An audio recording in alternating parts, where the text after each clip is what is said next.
of the 5th edition. Join our various gaming groups as we play the 5th edition of Dungeons & Dragons. And maybe just hang out and chat about gaming in general. Sit back and enjoy the show.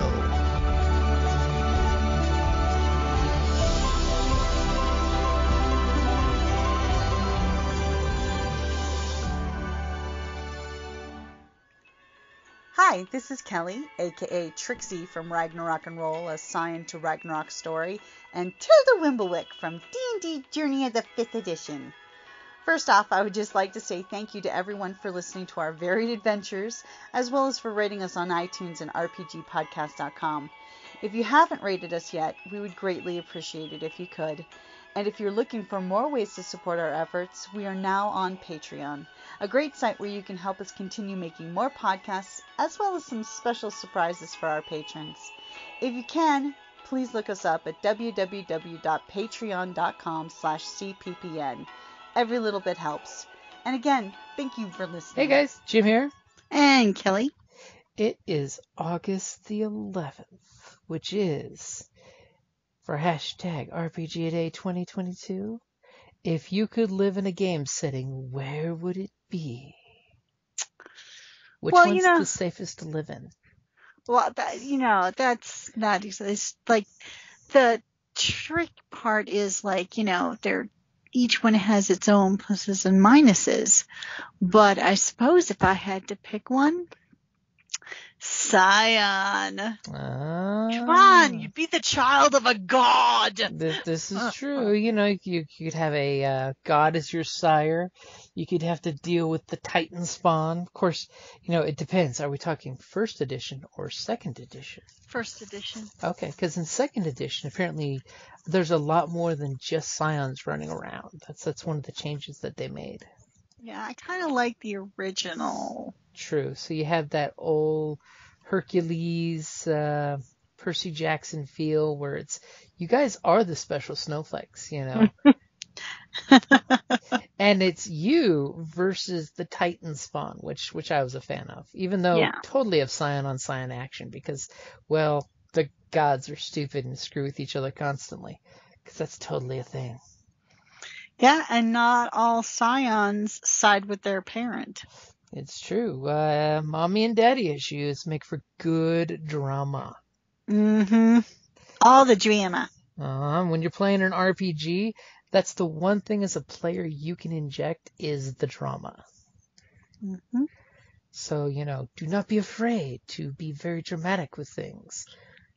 Yeah. And I almost went, D&D, because of course, the whole sword and sorcery kind of thing.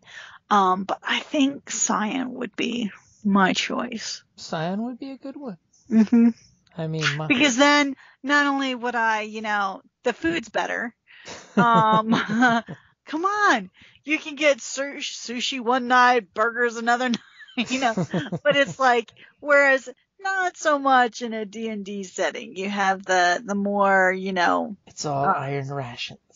I think I kind of like the idea of, because you can do Scion modern, which is what we normally do. That type of thing. So that's, I would go with Scion. How about you? See, my honorable mention was going to be Dresden Files. Oh, I do like Dresden Files. Because it's got that same goodness that Scion's got where it's the mystical meets the mundane. And they do it in cool ways. Like, come on, fairies that you can order pizza to. It's totally that Teenage Mutant Ninja Turtle moment where you're having the pizza delivered to a manhole. So Dresden Files for the magic mixed with the mundane, which is great. But my real mention is going to be D&D Eberron. Because think about it, for all you steampunks out there, you can get your flying magical airships, you can get your lightning trains. That's true. It's D&D post-World War II. So you've got all the drama and the cloak and dagger going. You've got the different houses with the dragon marks, keeping their conspiracies going amongst themselves. And there's new continents that have opened up. So you get that whole exploration aspect. Interesting. You and I have never played an Eberron together. It's true, we haven't. No. I know it was great the other day with Golda when we were playing Artemis getting Oh, talk yeah, about when she was Eberron. telling us about her Eberron game. Mm-hmm. But yes, Eberron would be my pick because it's D&D +1. You get the artificers. So you have, these gnomish and dwarfish and human artificers making all these cool contraptions. It's totally magic, but it's totally in a mundane dressing, Mm-hmm. And again, magic airships, just saying. You get an elf, well, I should say half elf with the mark of the storm so he can pilot the ship. You go rogue, you go swashbuckler rogue. You now have a half elf airship pirate right there. Just gonna say, there you go. There you go. And then if you really want to be the guy who's safe, you go with the half elf, mark of the storm, storm sorcerer. Ah. Because every time they cast a spell, they get to fly for 10 feet. So you can constantly keep casting spells as you're falling. And because of their dragon mark, and if you cast spells, you get featherfall. Which can never be a bad thing when you're on an airship, just saying. No. Granted, in Eberron, it's more of a swashbuckly pulp hero kind of feel where they want you doing crazy, stupid stuff. Which, by the way, in every D&D setting, they want you doing crazy, stupid stuff. Like Scion, where you get points for, you get extra dice for stunting it up.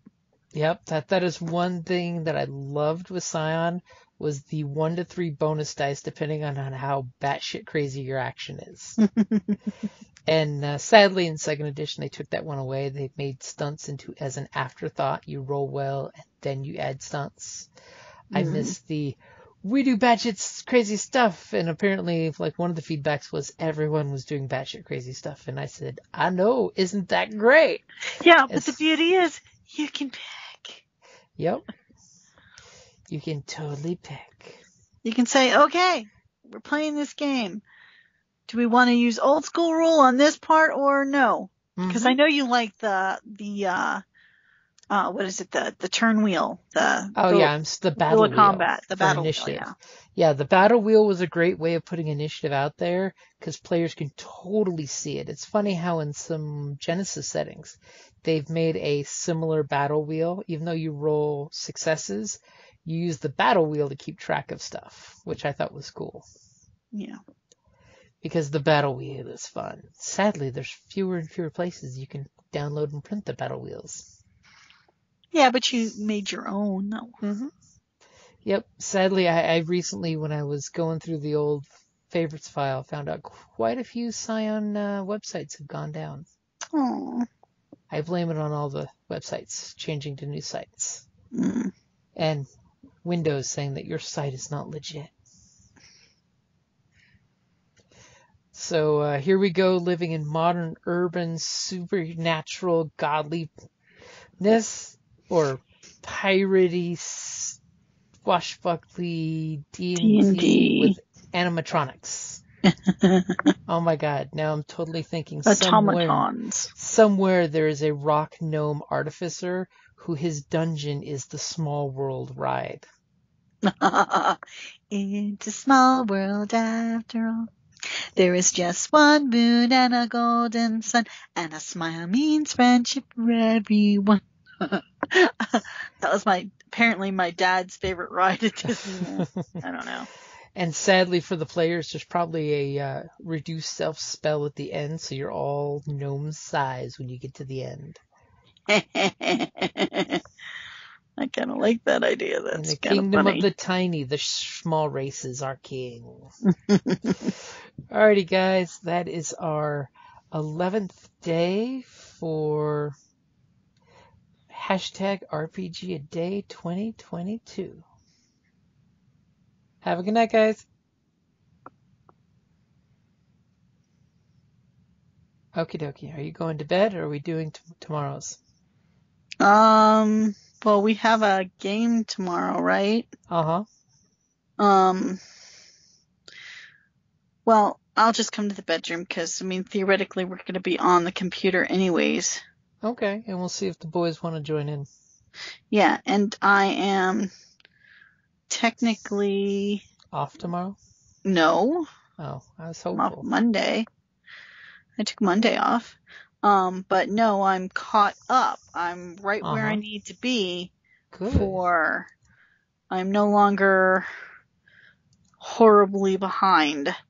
Okay, so I'm going to come to the bedroom. Okay.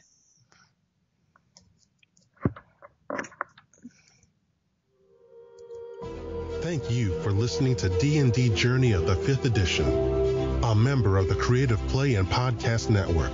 Please follow us on Patreon at patreon.com/CPPN to never miss a show or stream.